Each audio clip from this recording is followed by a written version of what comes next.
Hello, ma'am. Hello, how are you? I'm not so bad. I'm sat here in my house. I'm recording a podcast. Things are pretty good.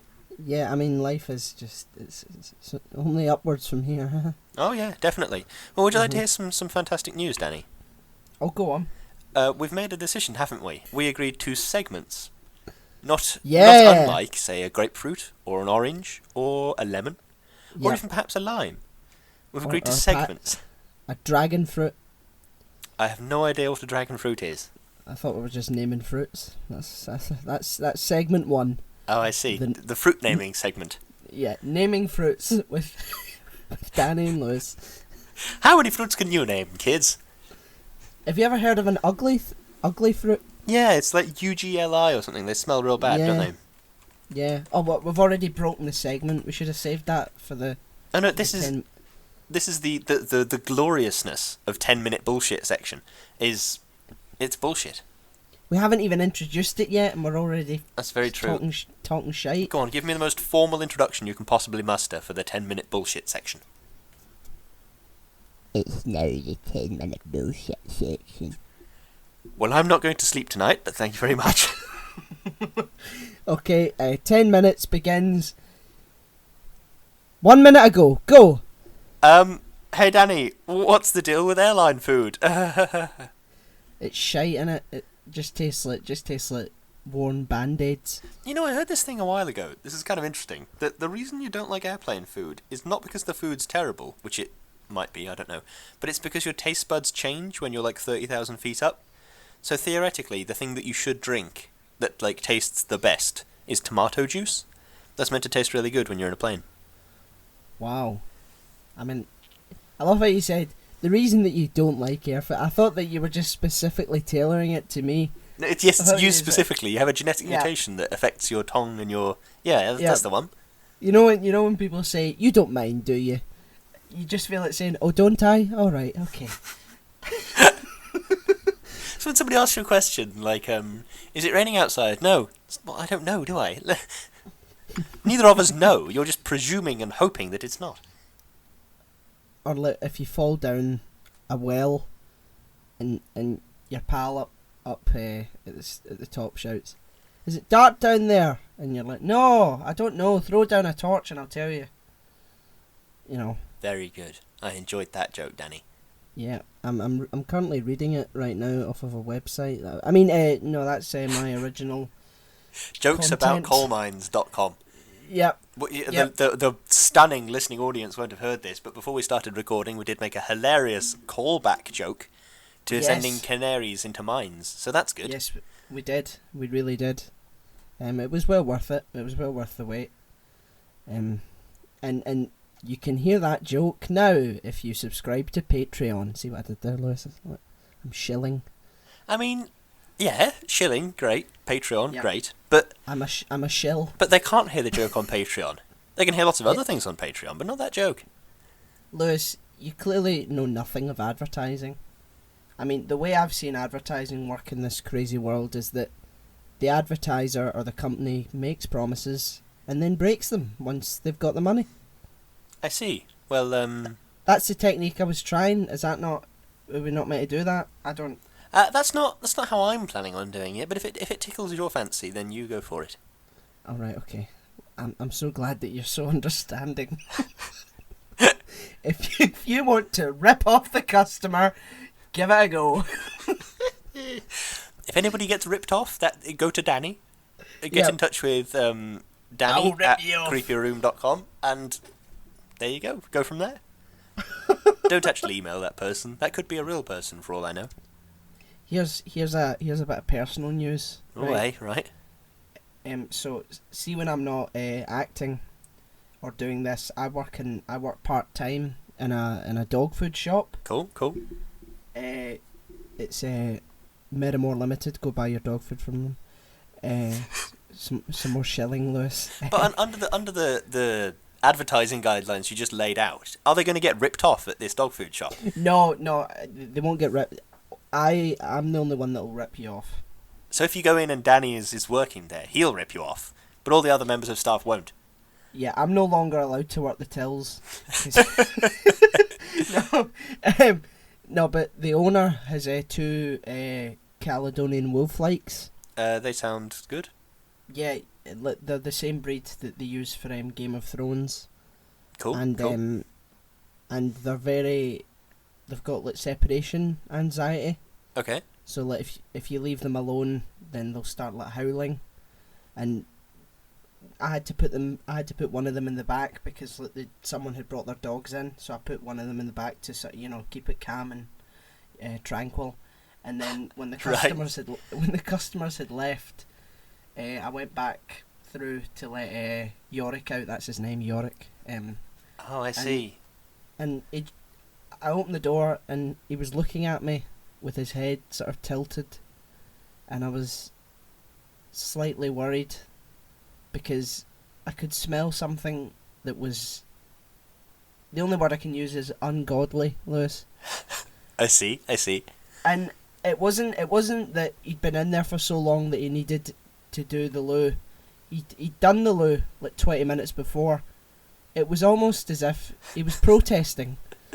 It's a dirty protest. Yes, so basically, if you leave me in here, I'll do a shite, and you'll have to clean it up. So it's, don't do it again, or there'll be more to come. What a very strange story. Yeah. I'm not entirely sure how to respond to that. I don't have a dog. I've never had a dog. I would imagine that manufacturing a situation in which you have to clean up dog poo is not a good way to live your life. So maybe change that. That's my suggestion to you. Thank you for that advice. You're very welcome. Yeah. No, they're two lovely big dogs. Nice. The owners get 8 dogs in total. Oh, that's... I was going to say octuplets, but I doubt they'll all be twins. Yeah, well, they're not all wolf-likes. He's got 6 borders and 2 wolf-likes. Cool. Yeah. I've got some plants and a typewriter. The closest thing I have to a pet is I adopted a donkey. You're just listing shit that you can see now. I have a lamp. I have some headphones. I have a computer. I have a notebook. I have a typewriter. I have a house. I have a what? I have a house. I do have a house. This is true. Street, car, sky. I have one Philips AA battery sat here on its own. Philip? Yes, Philip. I have a fidget toy, which is just here for some reason. The battery's out. I have a fidget spinner. I have some pens. But no dog. I once say shoved a battery up my behind, right, and put my iPhone in my mouth, and it started charging. I sincerely doubt that. You said Philips, Lewis. You brought that on yourself, mate. I did, yeah. Sorry, I meant to say Duracell. Other batteries are available. I should say, in the interest of fairness. In the interest of fairness, there are lots of batteries available. Yeah. It's that old Yogscast thing. They always talk about Jaffa cakes and then say others are available. Yeah, but Jaffa cakes are the best. Yeah, that's yep. We're not endorsing anyone. We're not making any enemies. No, we're not making any money or enemies. So yeah, the cornerstone of business. What, money and enemies? No, not making money. Not making enemies. That's what every business owner strives to achieve. Oh yeah. I don't know if that's been 10 minutes, but look. It's been near enough. Yeah, the bullshit factory has closed for the day. I see. There's a little guy with his hard hat on saying, "No, come back next week." I see. And is the smokers stopped billowing out of the chimneys? Yeah. There's a bloke with a cigar in his mouth. He's packing up his briefcase in the office upstairs. The children have been sent up the chimneys to clean them. Oh, yeah. I forgot we operated in Victorian England. Sorry. Yeah. It always slips my mind. I'm a traditionalist. You're a traditionalist and therefore pro-child labour. Mm-hmm. What's that Ron Swanson segment? I remember back when things were great before child labour laws ruined this country. Something like that. That's you. That's what you say every morning. Yeah, I mean, it's wishful thinking, I guess. You could just quote Ron Swanson for days, though, couldn't you? Oh, Christ, yeah. What's your favourite Ron Swanson quote? I think I know what you're going to say. Go on. Are you going to say, Anne was getting a little chummy. Yeah, I forgot the exact quote, but yes, Yeah. that is my favourite one. When people get too friendly with me, I use the wrong name to let them know that I don't really care about them. Did I tell you I went to see Nick Offerman live? no. He was he really good, yeah. Was he good? I heard that he was in Glasgow. He might have been, I'm not sure.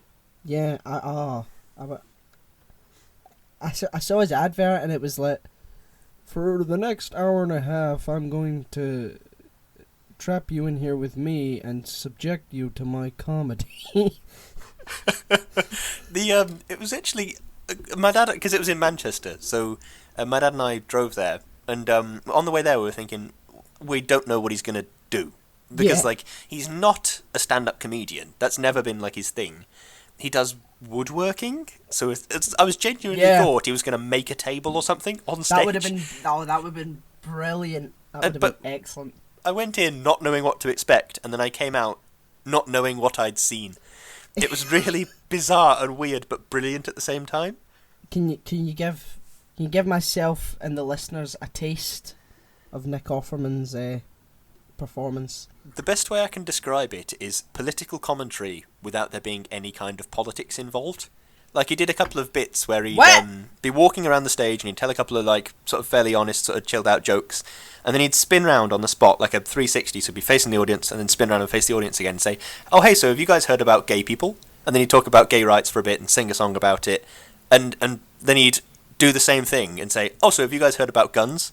And then he'd sing a few songs about it and talk about it a bit, and it was like him imparting his I think he's got to a point in his life where he's thinking, I've learned a lot in my life, and I want to try and improve the well-being of the world through what I can do.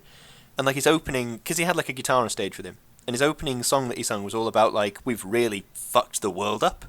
We're all just fighting each other all the time. There's a lot of struggling. There's all these arguments. People are going hungry. People are going thirsty. We've really messed it up. Come on now. We could have done a lot better than this. Yeah. And then essentially the rest of the show was oh, hey, so have you guys heard about gay people? And then he would talk about it and say they aren't got as many rights as other people and all this sort of stuff. And he'd make this case for just being nicer to everybody, essentially. Yeah. And he'd make a case about maybe we shouldn't give absolute madmen guns on the shelves of Walmart and all this sort of stuff. Yeah. And that was essentially his show. But I still came out and thought, well, it was funny, but it wasn't stand-up comedy.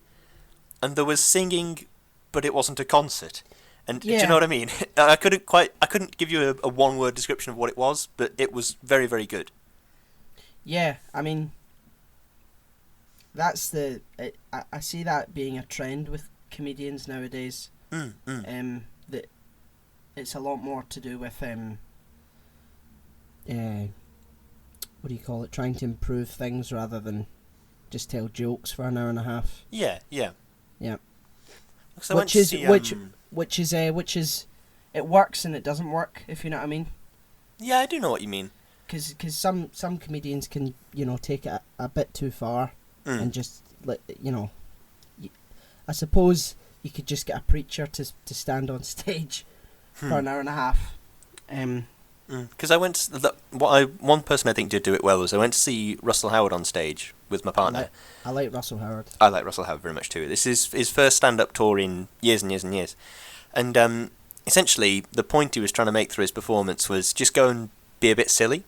He made this point about his uncle that when he was a little kid would come and make silly faces at him and would make jokes with him and all this sort of stuff, and he said just be silly because there's too much ridiculous harshness in the world. Just be silly, make jokes with your friends, with your family, be silly. That was his thing that he kept going back to, and that was quite a good but strange but good message. Do you know what I mean?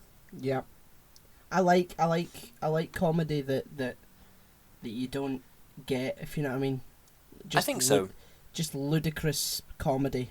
Yeah, yeah. That just sort of goes, what was the point of that? My favourite example of that is the Renhams from the IT Crowd. Oh yeah. But father and son they're Yeah. just absolutely absurd. And how he's stood in the corridor at one point with a cup of tea, and he's looking at it and going, "Oh, ha, ha, ha, ha, oh." And then he says, "You all right, Douglas?" And he goes, "Yes, I'm just enjoying this cup of tea." Do you know what I mean? It's silly things like that that make the world go round a bit. Father! Turn that off. We have to do an episode on the IT Crowd. It's really a classic series. Father, these people work with me. There is no secrets between us. Okay, now that we're alone, we can talk about tax. Turn that off now. It's really good. Matt Berry is one hell of a guy. He is. I've never seen him do anything other than the IT Crowd, so I can't speak for his overall skill, but he was very good in that. He did a show called Toast of London. Yes, I think I saw a couple of adverts. Yeah, where he plays an actor called Stephen Toast. Right. It's it's not very I can't describe it because I won't do it justice, but like you sort of go okay, and then you find yourself like on season 2 before you know it, if you know what I mean. Yeah. That's me with The Good Place. I talk about a lot because it's one of my favourite TV shows, but it came up on Netflix for my partner and I when we'd just finished a sitcom of some kind, I forget what it was, and we saw this thing and thought, oh, that's that lady from Frozen, and okay, yeah, and there's 2 series of it, I might as well give it a go. Yeah. And we watched the first episode and we're like, that was really funny, really clever, I really enjoyed it, and before we knew it, we'd finished season 2. It was really brilliant. But then I get like that with drama as well, like when the first series of Stranger Things came out, I think it was my dad and I sat down to watch it, and thought, oh yeah, that was good. And then 8 hours later, we'd finished the entire series. Just sat down and watched it all in one series, going from never having watched it or heard anything about it before, just because it was really captured your imagination really quickly. I mean, I think the first season of Stranger Things was absolutely fantastic. But I think it went downhill after that, in my opinion. I think, I mean, this isn't a Stranger Things podcast, but... Oh my god, we're at 18 minutes, Jesus. We are. I think first season of Stranger Things was for me at least, because I read a lot of Stephen King. That's like my favourite author, so that was like the closest filmic representation of a Stephen King book, if that makes sense. Yeah. It's closer than any of the films that have been made about his books, closer than any other TV series or anything. That had the same pacing and the same dynamics and hopefulness that a Stephen King book has. Yeah. And in the second season, I remember hearing the Duffer Brothers say something about the first season was basically Stephen King, and the second one's going to be James Cameron. And I remember thinking, okay, that's strange. James Cameron of Aliens 2 and yeah. I know who he is, but I didn't get a James Cameron feel. Neither did I. Do you know what I think? That see, if you want to make a television show, see, the best way that you can make it good is if you just sort of let your characters follow the way, lead the path, if you know what I mean. Like there's a fantastic writer called George R.R. Martin who wrote the Game of Thrones series. Now, the show in its final seasons fucking pissed me off, right? But the books that are much more complicated and much, more complex. He originally set out like a sort of huge timeline about what was going to happen and what he was going to do, and she's going to die and he's going to become a ruler, and it's like the original outline is nothing like the books now. Yeah. Because he said that Tolkien writes like an architect, but he writes like a gardener. He just sort of goes along, and his characters sort of lead the way to see where who they are, make the choices, and that moves the story forward rather than saying, oh, we're gonna have a huge big battle for no reason. Yeah. It all makes sense.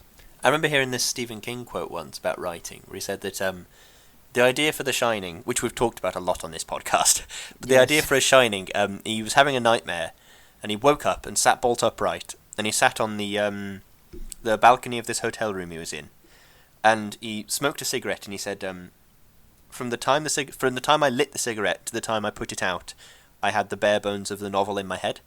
And I always think about that quite a lot, because he seems to just sort of think, right, well, I'm going to have these characters, and they're going to go to this place, and then I want these sort of things to unfold, but, we'll sort that out when we get there. And he seems to then just sit down and write it.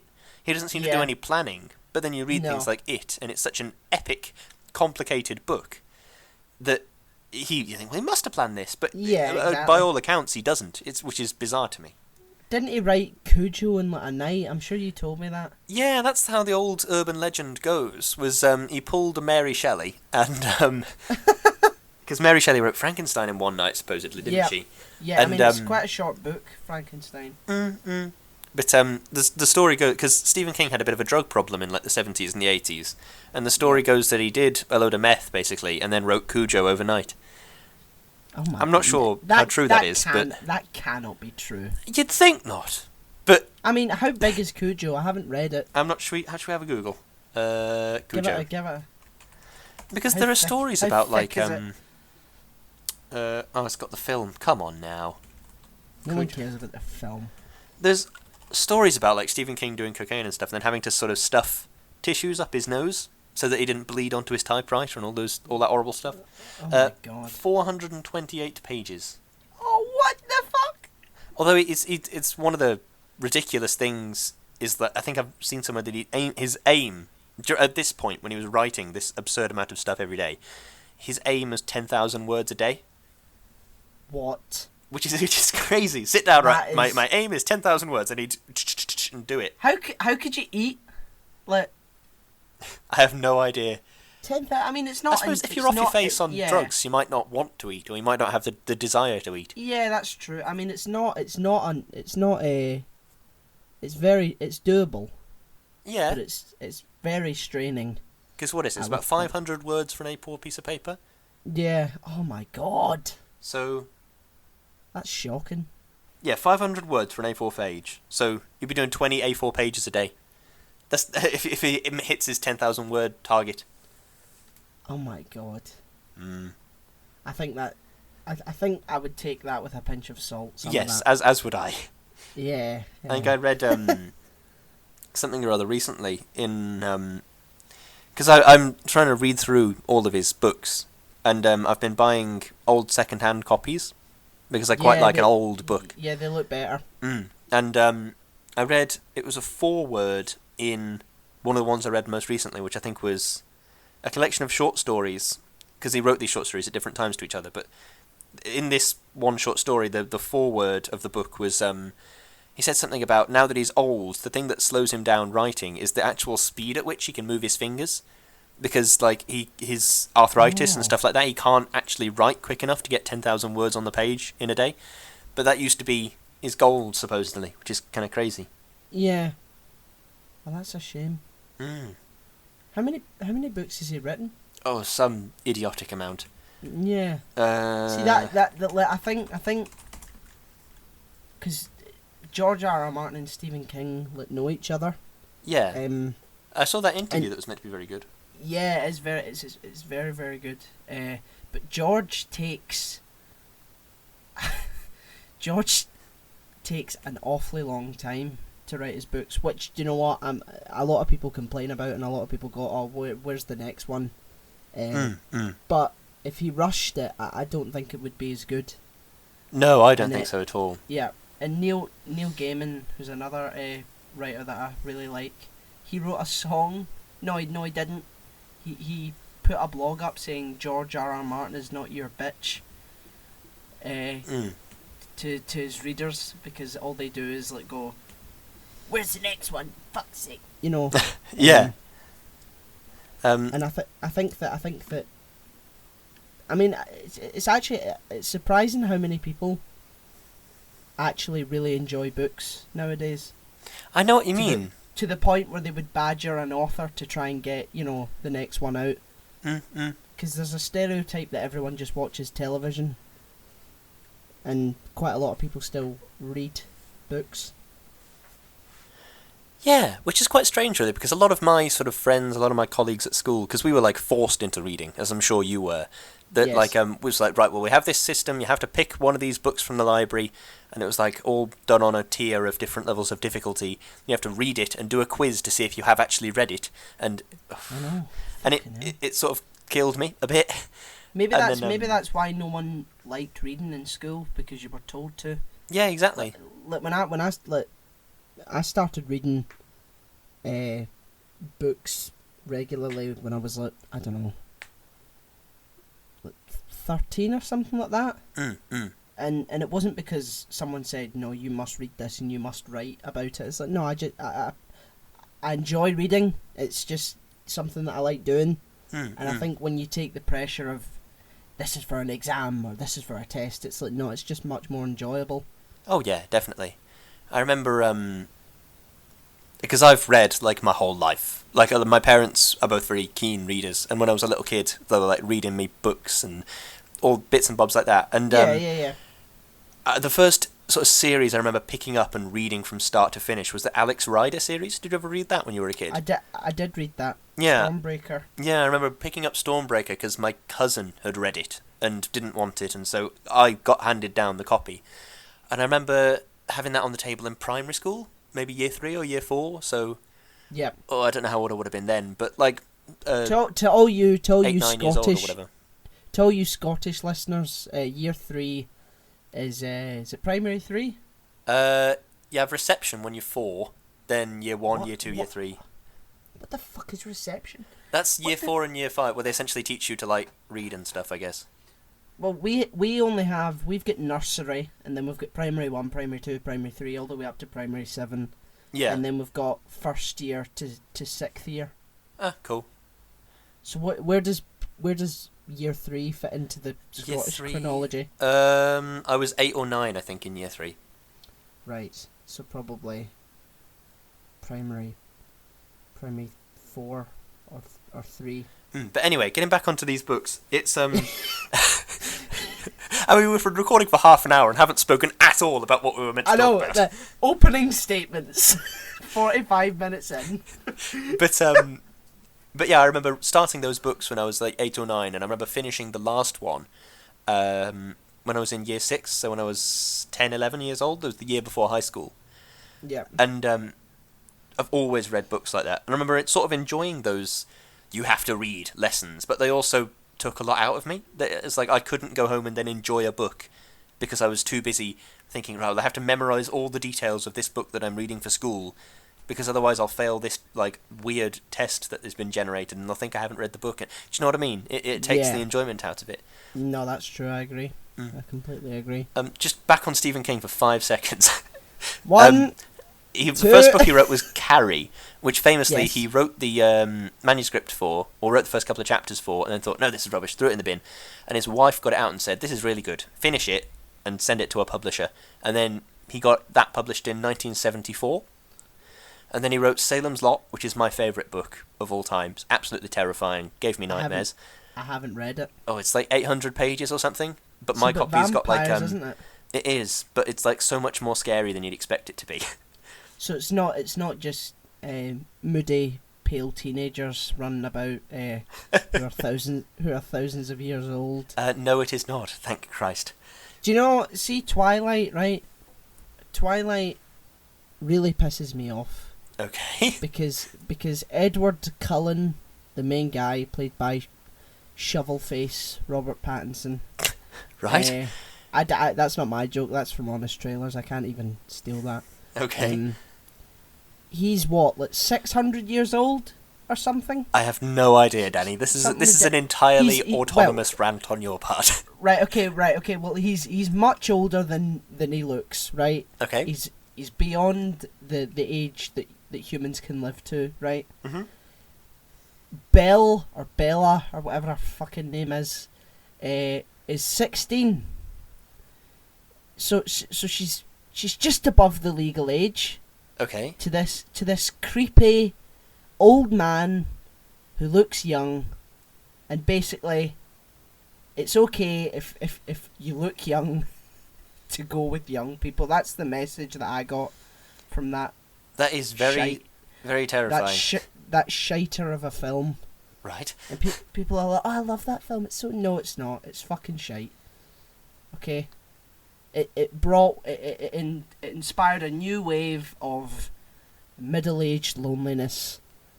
And after Twilight, it was 50 Shades of Grey. And then all these creepy porno books that mums read. Do you know what I mean? It's just stuff like that.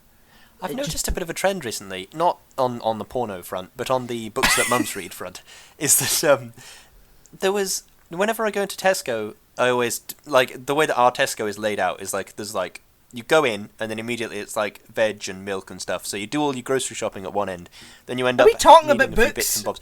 I will get right back around to books. I noticed a trend in Tesco's recently, just to keep it on point. But yeah, you do all your shopping, then you go, essentially there's like more bits than you need, then you go down the other end, and there's like a book section. And every now and then I like stick my head in and I have a look at a few of the books, and I think, oh, Stephen King's written another one, and this is another one of his 500 million written works. And I've noticed a trend that it's nowadays, a lot of these books that are like sold in Tesco and places like that they're like period novels with like a young girl on the front, which is very strange. Like, I went in the other day and I was looking at this shelf that was, it appeared to be entirely 6 books all in a row about World War II, and there were these 6 women on the front of these books, and I was thinking, it's all seems to be the same. And I read the blurbs, and they were all books about women in England somewhere during World War II, and I thought, that's a bit strange. World War II seems like a strange literary trend now.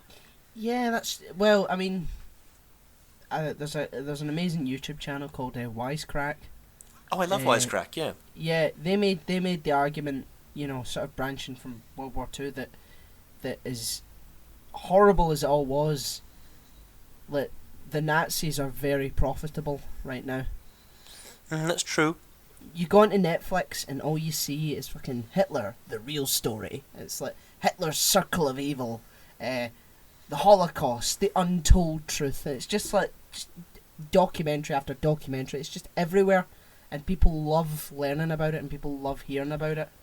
And it's like companies have just exploited this tragedy. It blows my mind that there are so many people that deny the Holocaust ever happened, you know. Oh, that is... Like, you can go to Auschwitz. That is a building that exists. You can go there. You know? That's crazy. I've never met someone as dim as that. I don't think I have either. And I hope to never do. To be honest. In fact, no, I hope I do, because I think that would right. I think that'd be quite funny. Come on in, we'll talk. Get you a cup of tea. Right, well, after 35 minutes of 10-minute bullshit, shall we move on to opening statements about today's media piece? Yep. Okay. You turned into John Bercow there. John Bercow. I'm not the Speaker of the House of Commons.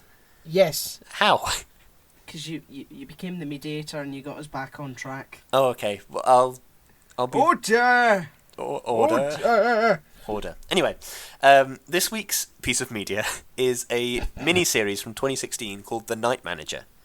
Written by John le Carré originally, because it was a book, and then adapted for TV, I think, by David Farr.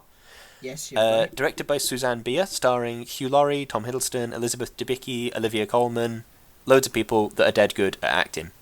Yes.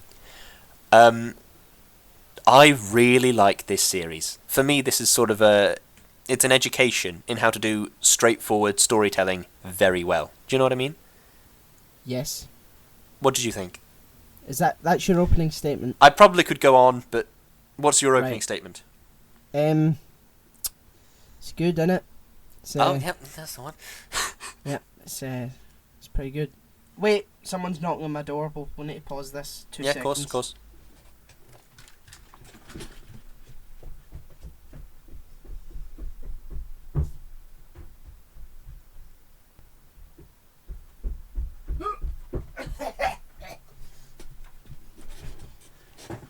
It's from Amazon. It's a small box. Oh, fuck? What if it's like anthrax or something? I most sincerely hope it is not anthrax. That would be bad. What the fuck is this? Okay, it's small. I kind of want to keep this in the podcast, you know. Let's keep it in the podcast. Okay, let's keep it in the podcast. Let's not edit this out. What the fuck? Sorry for my language, listeners, but this is just very strange. Would you like to know what the... Would you like to know what I've been sent, Lewis? I would love to know that. Okay, this is a worldwide exclusive. I've been sent little teeth. What? I am not joking. If you send me a picture, I'll put it in the show notes. Yeah, I mean, they're little vampire teeth. Oh, like for Halloween? I think so. I guess that makes sense then. I mean, hopefully. I hope they're not just human teeth that someone sent me. Oh, that's pretty cool, actually. It's not like you know how in like primary you would get like the sort of full mouth guard type teeth. Yeah, yeah. They're literally just canine teeth that you sort of slot over your canine. That's pretty cool. I did a miniseries, a web miniseries about vampires, and they had cool teeth in that. They had, I think, similar things to what you're describing. Who the fuck sent me this shit? There's no note on it. There's no hi, happy Halloween. Did you order them? I didn't order them. I'm just putting them in. Oh, fantastic. I don't know where they go though. On your teeth, perhaps?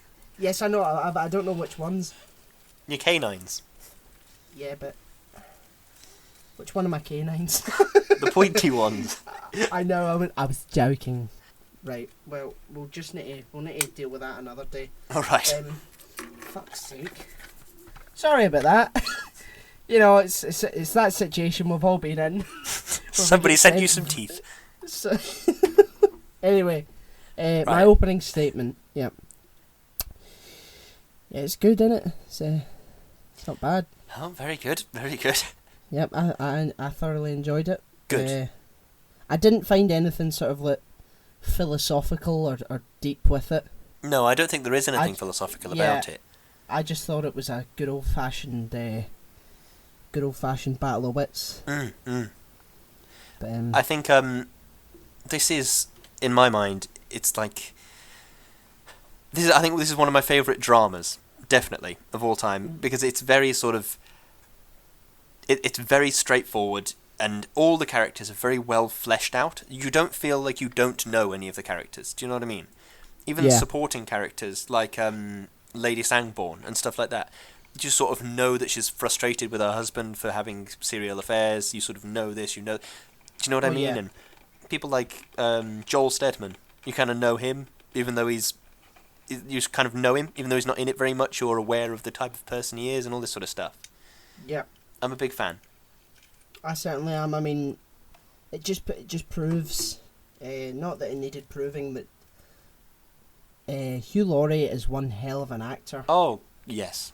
It's in my notes. Hugh Laurie acted everybody else under the table. Yeah, to see him in, Blackadder as George, and then him to turn into this horrible maniacal man. It's just absolutely mesmerising, in my opinion. I like the sort of choice of name that they have. The Night Manager. Yeah, like Jonathan Pine. Yes, Andrew Birch. Yep, it suggests sort of like nature and true, sort of real, true, firm and strong and unrelenting. Whereas like Roper sounds like robber almost. If you know what I mean. Yeah. And did you notice that at one point Corky was wearing a Richard Roper signet ring? I did notice that actually. Yeah, how weird was that? He was good as well. He was very good. He's been in a few bits and bobs, and remember at the time he did a radio interview, and he said this is the first time he's ever played like a baddie, sort of. He's been consistently cast as like good characters, and this is the first time he's played a baddie, but he did it very well, I have to say. It can't be the first time because he was in Pirates of the Caribbean. I don't remember. He played like an East India Trading Company guy. Oh, okay. In Pirates of the Caribbean. He wasn't a very nice person in it. Ah. He was he was in a film called In the Loop, and he plays a politician in it. Right. And one of his aides shows up late to a meeting with like an American general. And he really embarrasses him, and they have like a talk afterwards. I'm sure I've told you this. You might have done. Yeah, and the professional aide's like, well, I mean, at least I didn't throw up in there. And he's like, oh, I always presumed this was from. I always thought that was from Thingy. Oh, what's it called? The Thick of It. I presume that was where you got that from. Well, in the Thick of It, in the Loop is In the Loop is basically just a film of the show. It's the same characters, if you know what I mean. Oh, okay, yeah. Yeah. And he's like, well, I mean, at least I didn't throw up in there. He's like, you know what? You're right. I should be thanking you for not throwing up. And, you know, you didn't wet yourself, did you? You didn't pull your dick out and start plucking it and start shouting, Willy Banjo, did you? No. Oh, you did a great job. Well done. You're a legend. He's good. He's so good at, like, you know, comedy that, what do you call it? Getting angry, if you know what I mean. Yes, definitely. Like you know, like John Cleese. John Cleese is Basil Fawlty when he's angry. He's sort of the master of that, isn't he? He's really good at it. Yeah. So I thought that was a nice wee addition. Oh, very much.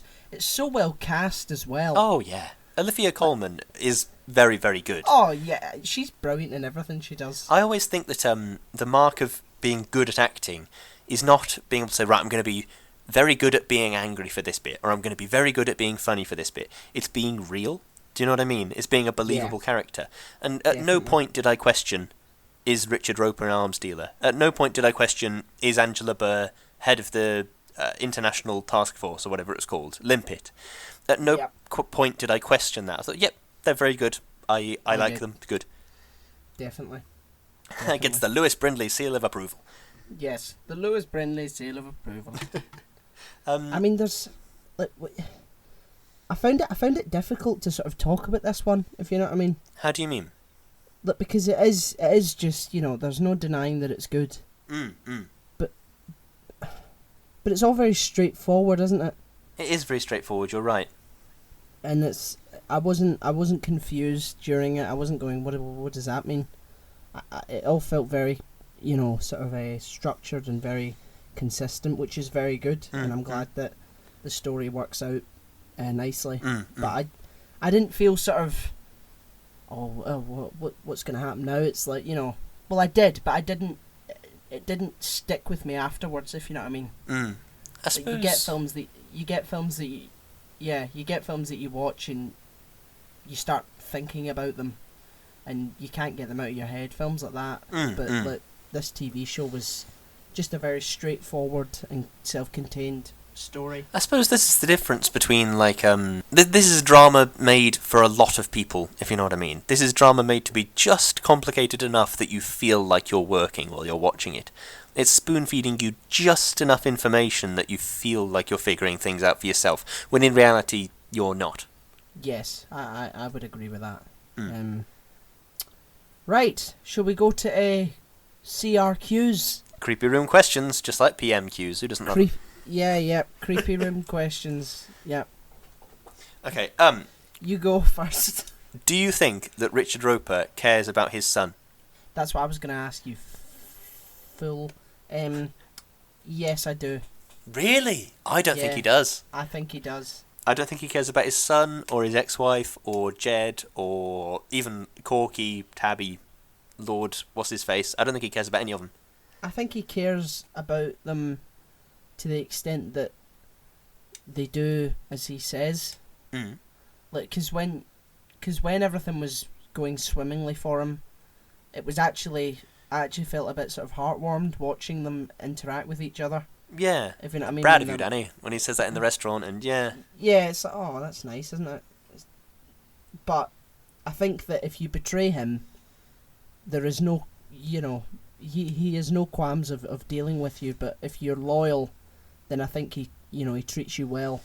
He's a complete psychopath in some way or another. He He he's able to is. switch his emotions on and off in a way. Yeah, I would say so. Yeah. And I think one thing I thought was quite strange was the arguments he had with Jed. Was like, it's alluded to several times that he sort of bought her in one way or another. It is, yeah, I and thought that. It's sort of like he keeps up appearances by sort of fake arguing with her. But like, yeah. I don't get that in a strange way. It's like he's keeping up appearances with himself. He wants to delude himself into believing that he met her in a bar or whatever. Do you know what I mean? I do know what you mean. I mean, that relationship was very strange. And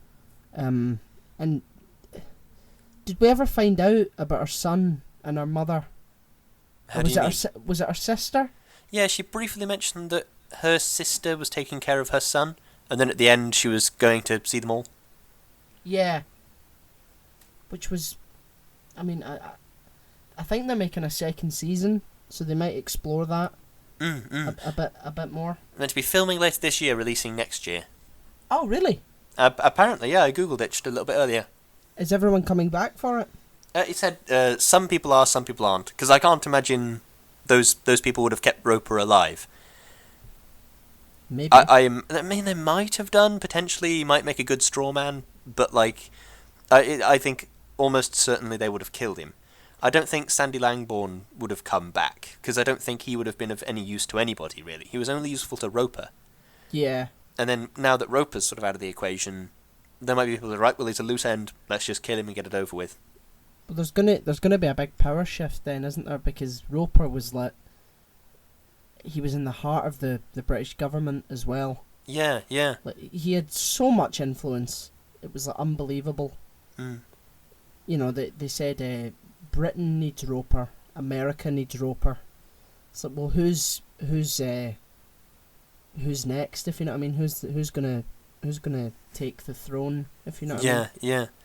Because the one thing I hope doesn't happen is I hope it doesn't sort of become a James Bond mini-series with Tom Hiddleston playing James Bond. Do you know what I mean? Because as much as he could do that, I don't think this is the place to do that.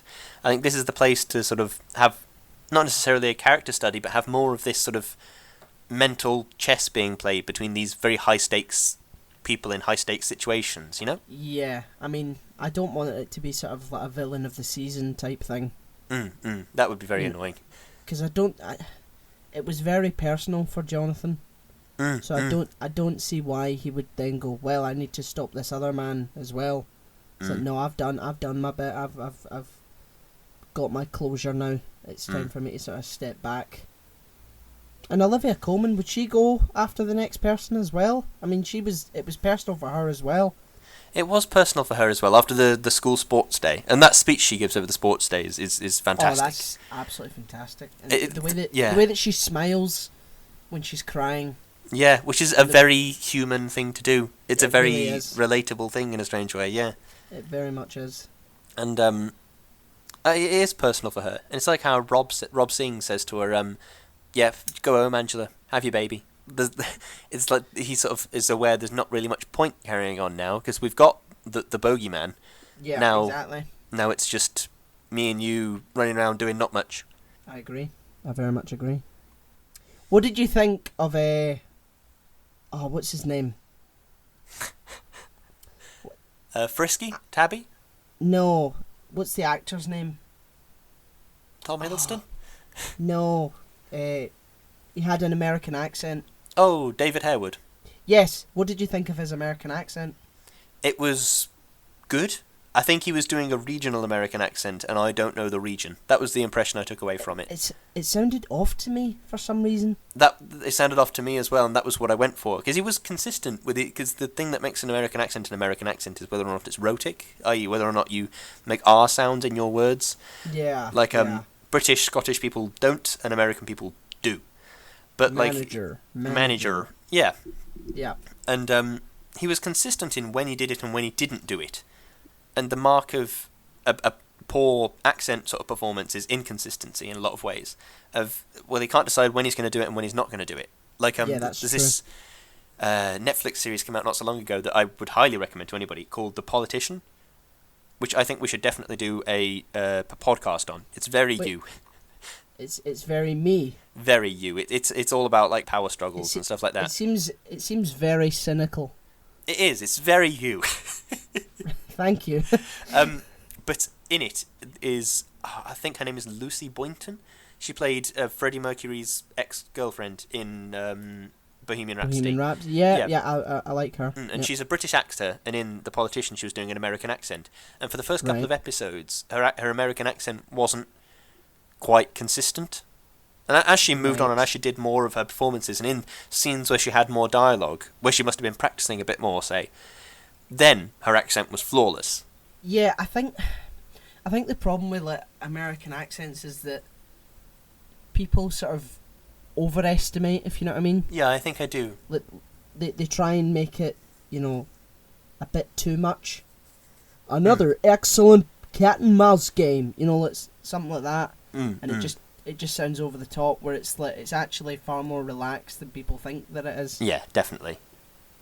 Another excellent cat and mouse game. It's just sort of very relaxed. Yeah. Okay, here's a question for you. Go on. Do you think Corky was drunk when he gave his speech warning Jonathan off seeing Jed? Yes. I would imagine so too, because drunkenness seems to be sort of a personality trait almost with him. Yeah, and it makes you tell the truth, doesn't it? I suppose so. Because he expressed sort of like, if he ever found out, she would be hurt very badly. The things he would do to that pretty face and all that, yeah. Yeah, which alludes to him caring about her. And do you think that he does? Do I think that Roper cares about Jed? No, Corky. Cares about Jed? Yeah. I think he cares about this world that he sees that he's built for himself, and that Roper has sort of given him this beautiful island in the middle of Spain and all this sort of stuff. He cares about that. Yeah. I think he cares about his lifestyle. I don't think he necessarily cares about Jed. I'm surprised that Roper didn't see through Pine a lot sooner. I know what you mean. I just thought that there was moments where I was like, come on, you see that, don't you? And I Come on. And I think that was I think the writers did that because they wanted it to go on as long as possible. But Roper's meant to be incredibly clever, and a guy that you met in Switzerland, who then shows up at your private island resort 4 years later. Would that not ring any alarm bells in your mind? Yeah, I suppose it would, but I suppose the thing the Angela Burr and Jonathan Pine were relying on was that Richard Roper would think, well, this guy, how many people, if he's just a small-time criminal from Devon who's selling drugs, would he really let himself get beaten half to death just to get into my house? That's what they're relying on, is that, would he really rely on that? And then they do background checks and whatever and think, no, he wouldn't, it'd be alright. Yeah, I suppose. Don't get me wrong, though. He should have been more suspicious than he was. Definitely. It shouldn't have taken him as long to figure it out as it did. Because it seemed that he wanted to trust him. That he wanted to trust Jonathan Pine, which is not the kind of situation that you think you'd be in as an international arms dealer. Yeah. Is you would trust nobody. Maybe trust Sandy. Maybe trust Corky. Definitely don't trust Jed. Definitely don't trust anybody new. Yeah, I mean, and he says that, he's like, anyone can betray anyone. And so, well... He is doing. I mean, it's all right saying that, but you're saying that to the guy who's literally betraying you. Yes, exactly. Who showed up.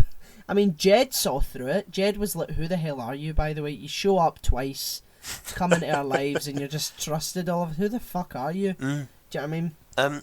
What do you think of the comparison that Roper made of himself to colonisers?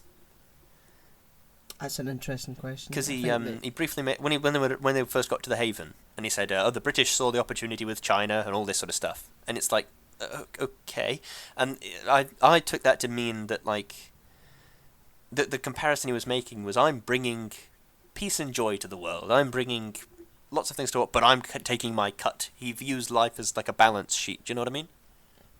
Well, yeah, I mean, he says in his sort of speech, it's that people who try and help the powerless do it because they've got or supposedly do it because they've got a bleeding heart. Mm. He openly admits, he says, no, I'm doing it for my own interest. Sure. Because it makes sense for me to exploit as many people as I can. Mm. So I think that you could very much call him a colonizer. I suppose so. But he wasn't setting up land to sort of create an empire as such. They were just a means to an end for him. Yeah. Those people that he kept there, which didn't make sense to me because he openly admitted, look, I'm doing this for my own benefit, but then tried to sort of portray himself as this sort of benevolent philanthropist, Mm. and he's getting pictures taken with children and giving these people humanitarian aid and stuff like that. So, well, why, if you openly admit that it's for your interest, why do you care? Or why do you pretend to care? Mm. I suppose it's because he wants to build up sort of goodwill in people's minds. If people are watching the news and they see Richard Roper has donated another $3 million to the relief effort in Syria or whatever, then maybe that police officer will then put his tie on, go into work and say, "Oh, I'm interviewing Richard Roper." What? But he's that philanthropist. And he goes into the interview room already primed to let him off. Yeah, I mean, you do realise that Jonathan's plan could have easily been foiled. Oh, at many points, yeah. Yeah, but just the most stupid and most crucial part was when he blew up the trucks. If Richard had held the phone up to his face instead of him holding it, then the plan wouldn't have worked, and it would have failed. That's very true. I hadn't even considered that. So he was relying on getting the phone after he knows that he's been found out, by the way. Look, Richard now knows. So that's either a commentary on how stupid Jonathan is, or how stupid Richard is. Or so you're gonna give him this phone that contains the ability to transfer all your money. Just hold it up to his face, for God's sake. I suppose it doesn't really matter though, because Why? the reason they were able to apprehend Roper because they went back to the Nefertiti hotel, and Angela Burr was there waiting, and the chance that Roper's weapons had all been destroyed didn't really matter. Yeah. Jonathan could have easily gone to a payphone in the hotel and dialed the number. It doesn't really matter.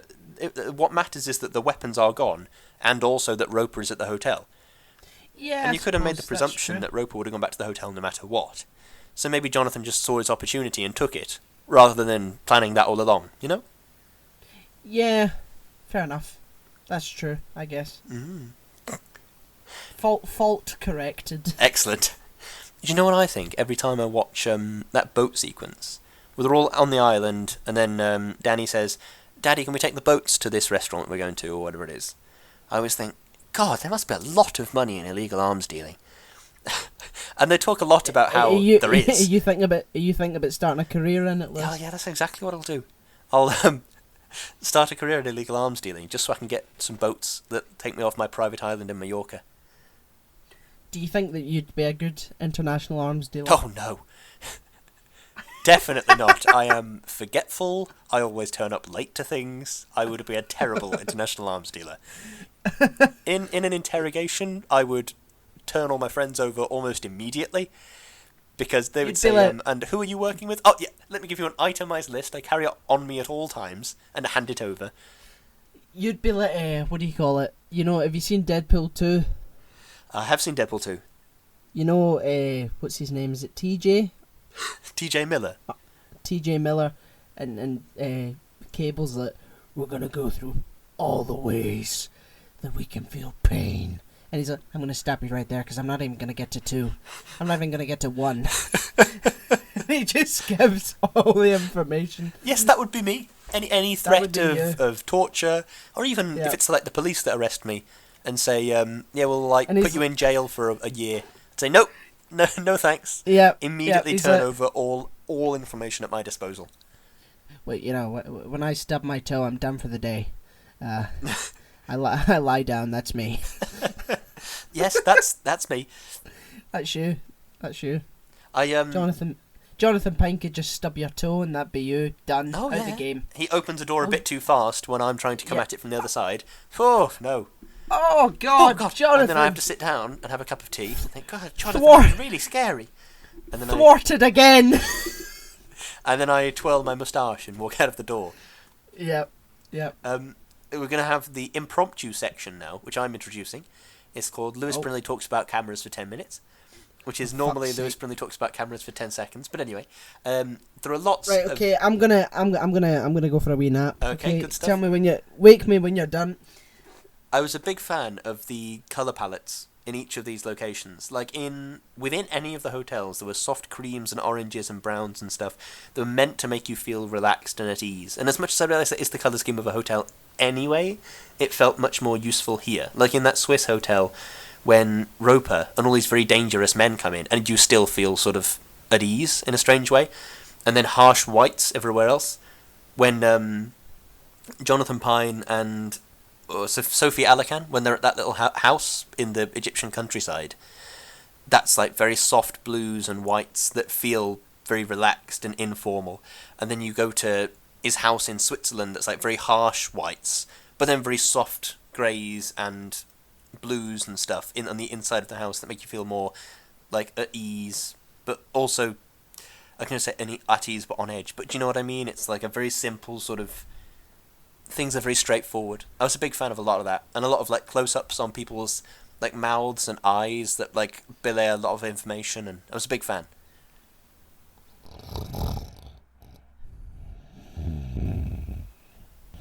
Oh God.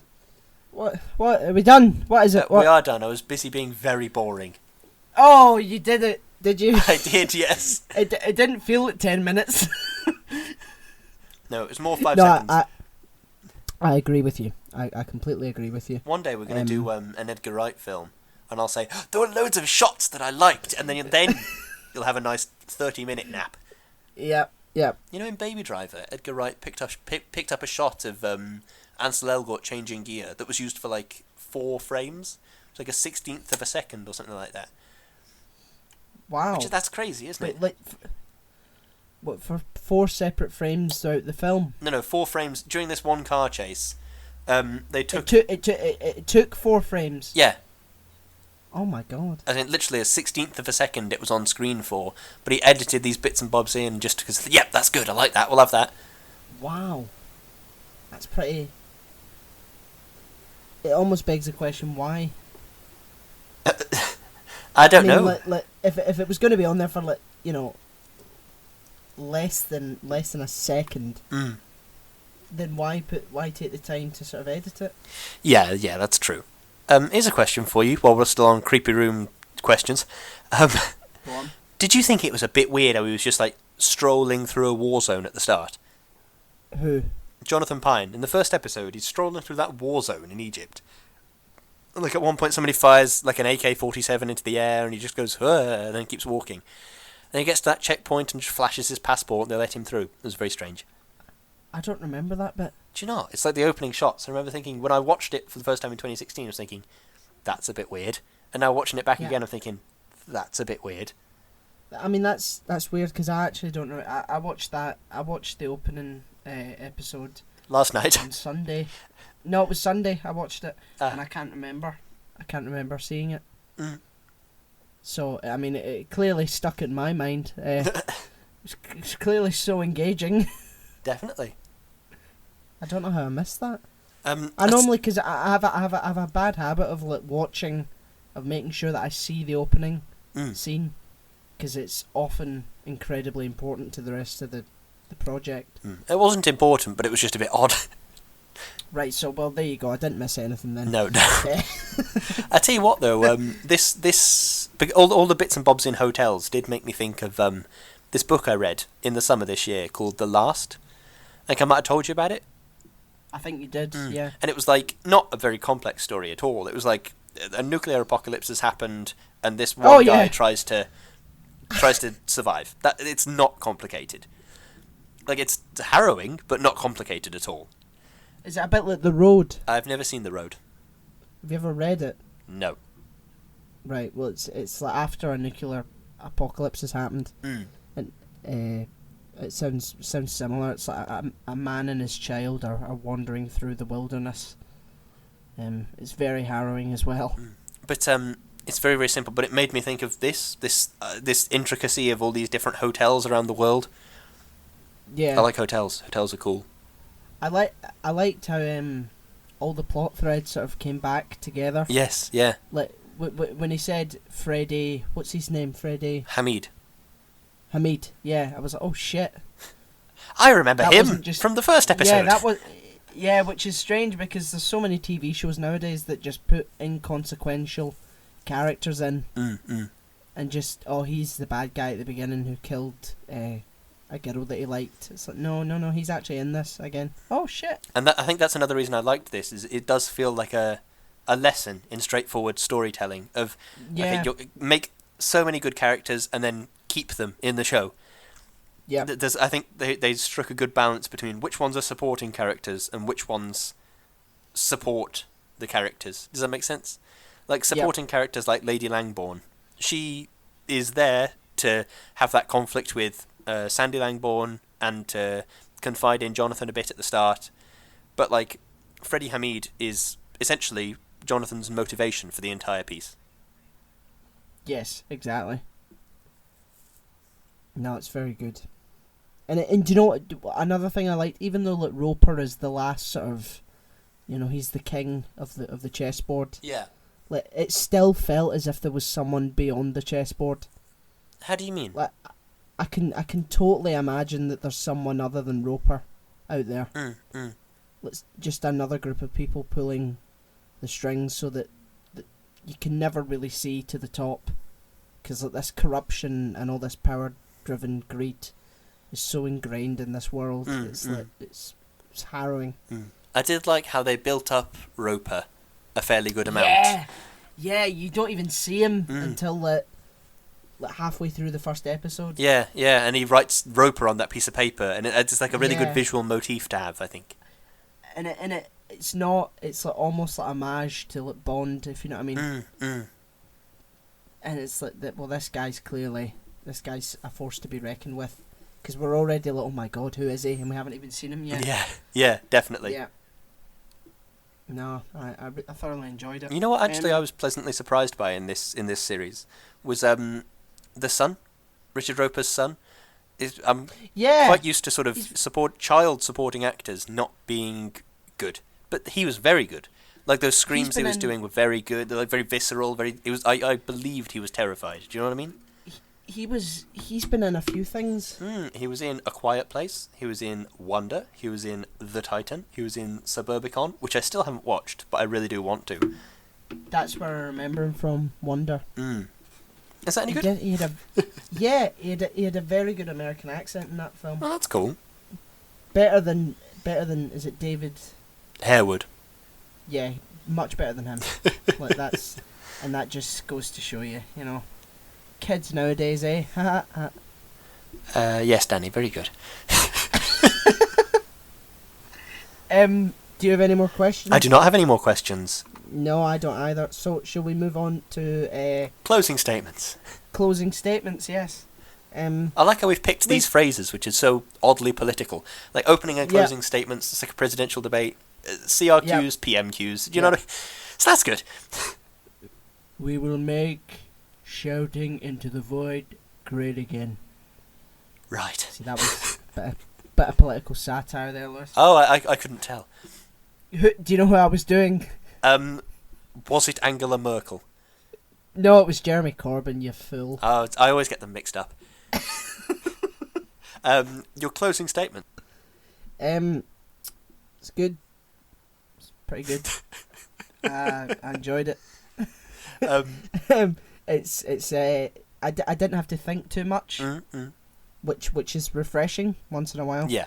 It's refreshing to just have a story that you can just watch and not go, what does that mean? Oh, it's also amazing. It's just a nice detailed, thorough story about believable characters and high stakes. So, 10 out of 7. I see. I think this is one of my favourite dramas, like of all time. It's entirely because it's so straightforward. It's a lesson in how to do this that it's doing and how to do it very well. I think a lot of TV shows that people talk about a lot, things like Game of Thrones, Breaking Bad, stuff like that, they get a lot of shows made by people that think, oh, I'm going to do something like Breaking Bad. And then what they do is something that has the strangeness and the confusingness of Breaking Bad, but they don't do these things that The Night Manager did very well.